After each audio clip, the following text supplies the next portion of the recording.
Hi friends, welcome back our YouTube channel Mathews Karivel. ഇന്ന് നമുക്കൊരു veg creamy pasta prepare ചെയ്ത് നോക്കിയാലോ.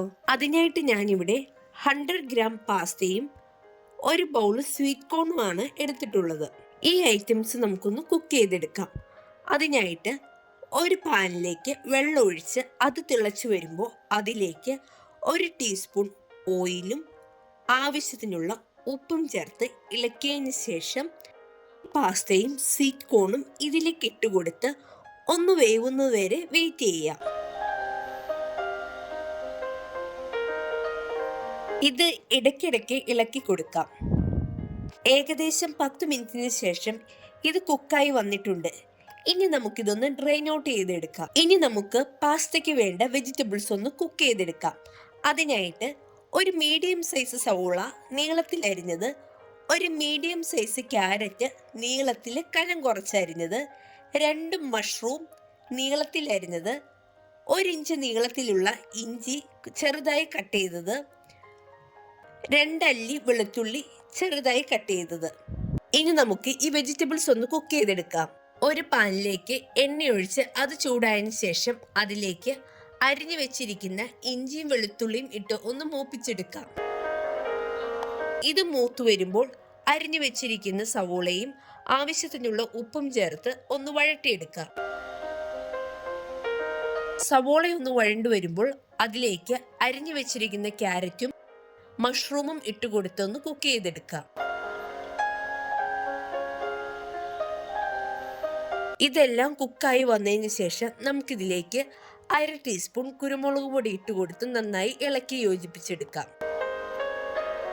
ഇത് നമുക്കൊരു ബൗളിലേക്ക് മാറ്റി വെക്കാം. ഇനി നമുക്ക് പാസ്തയ്ക്ക് ആവശ്യമായ സോസ് പ്രിപ്പയർ ചെയ്യാം. അതിനായി ഒരു പാനിലേക്ക് ബട്ടർ ഇട്ടുകൊടുത്ത് അത് മെൽറ്റ് ആയതിനു ശേഷം അതിലേക്ക് 1.5 ടീസ്പൂൺ മൈദ ആഡ് ചെയ്ത് കൊടുക്കാം.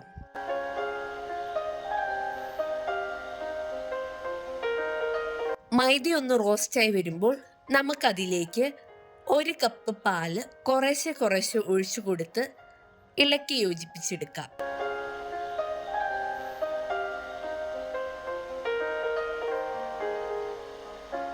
ഇത് ലോ ഫ്ലെയിമിൽ വെച്ച് തുടർച്ചയായി ഇളക്കി ഒന്ന് കുറുക്കിയെടുക്കണം.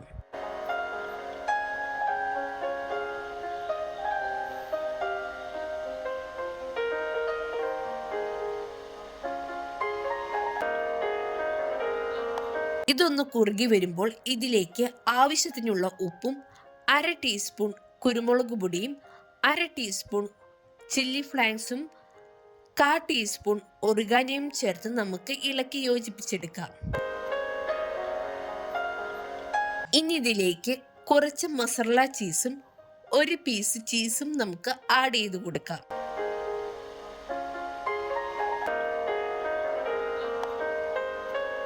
ചീസ് ഒന്ന് മെൽറ്റായി വരുമ്പോൾ നമുക്കതിലേക്ക് മുമ്പ് ഡ്രെയിൻ ഔട്ട് ചെയ്ത് വെച്ചിരിക്കുന്ന പാസ്തയും സ്വീറ്റ് കോണും ആഡ് ചെയ്ത് കൊടുക്കാം. ഇതൊന്ന് മിക്സ് ആയതിനു ശേഷം മുമ്പ് കുക്ക് ചെയ്ത് വെച്ചിരിക്കുന്ന വെജിറ്റബിൾസ് നമുക്കിതിലേക്ക് ആഡ് ചെയ്ത് കൊടുക്കാം. ഇനി ഇതെല്ലാം നന്നായി ഇളക്കി യോജിപ്പിച്ചെടുക്കാം. ഇപ്പോൾ നമ്മുടെ പാസ്ത റെഡി ആയിട്ടുണ്ട്. ഇനി നമുക്കിതൊരു സെർവിംഗ് ബോളിലേക്ക് മാറ്റാം. വെജ് ക്രീമി പാസ്ത എല്ലാവരും ഒന്ന് ട്രൈ ചെയ്ത് നോക്കി ഫീഡ്ബാക്ക് ഒന്ന് അറിയിക്കണേ.